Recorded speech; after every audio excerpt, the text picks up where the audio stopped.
In the picturesque town of Skepticville, where doubt was a constant companion, Rania and Hamza engaged in a spirited debate. Rania, a devoted believer in a higher power,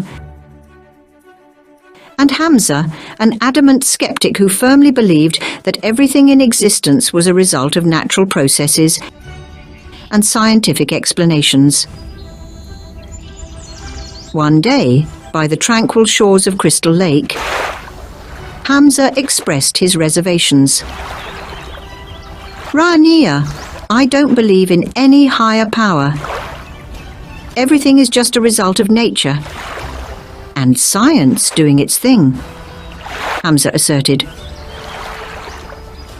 Rania, with a patient smile, began her response.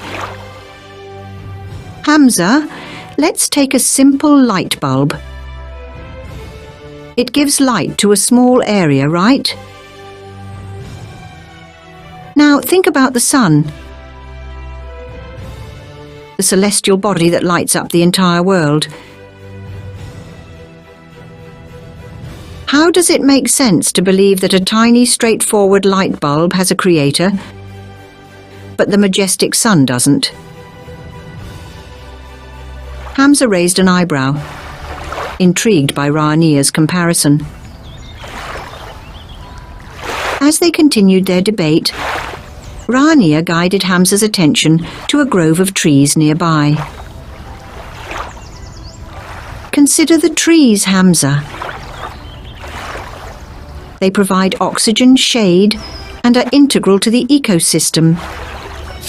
Humans didn't create trees, yet they play a vital role in our existence. If we appreciate the complexity and significance of these natural wonders, how can we overlook the possibility of a creator behind such intricate designs? Hamza pondered this new perspective, acknowledging the interconnectedness of nature. Now consider robots, Rania resumed. Humans create them, yes.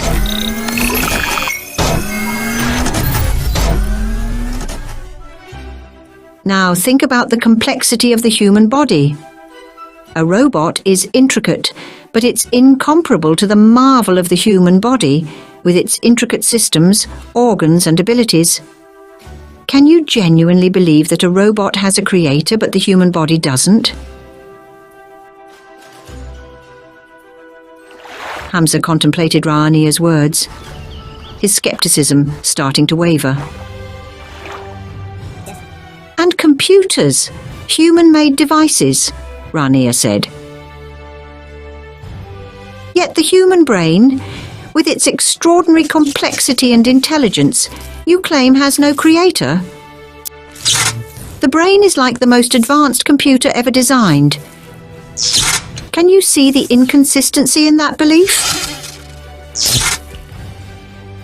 Hamza hesitated, beginning to notice the disparities in his reasoning. Rania continued with conviction. We must not think that just because humans cannot create something from scratch, it doesn't have a creator. Everything has a creator. God is the ultimate creator of everything.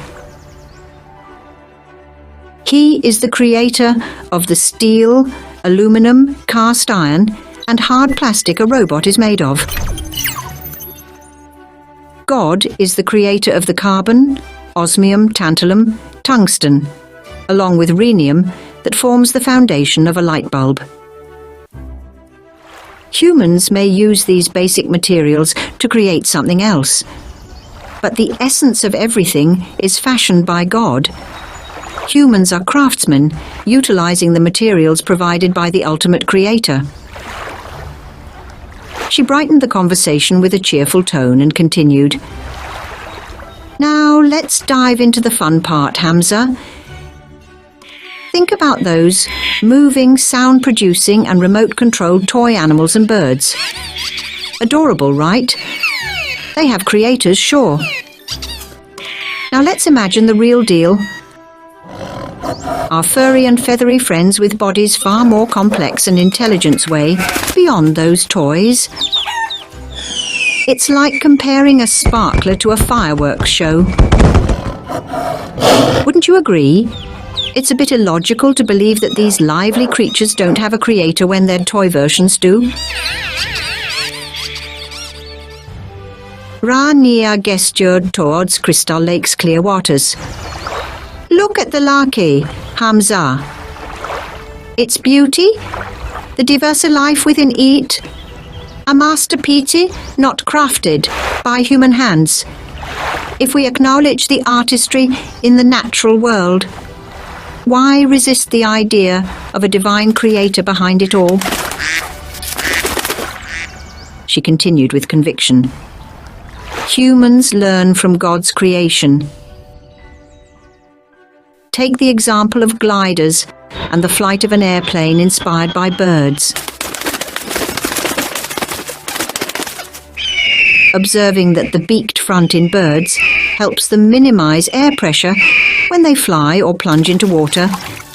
Similar to the kingfisher, inventors designed modern trains with a beak-like pointed design at the front to reduce air pressure and noise during traveling. By the serene shores of Crystal Lake, Ra'ania's words resonated, weaving a narrative that underscored the divine origins of the fundamental elements from which humans craft their creations. Hamza found himself captivated by the profound perspective Ra'ania presented, the skepticism in his mind gradually transforming into contemplation. In Skepticville, where doubt was a familiar companion, the gentle ripples on Crystal Lake witnessed a transformation. The blossoming of inquiry in the heart of Hamza as the debate unfolded beside its tranquil waters.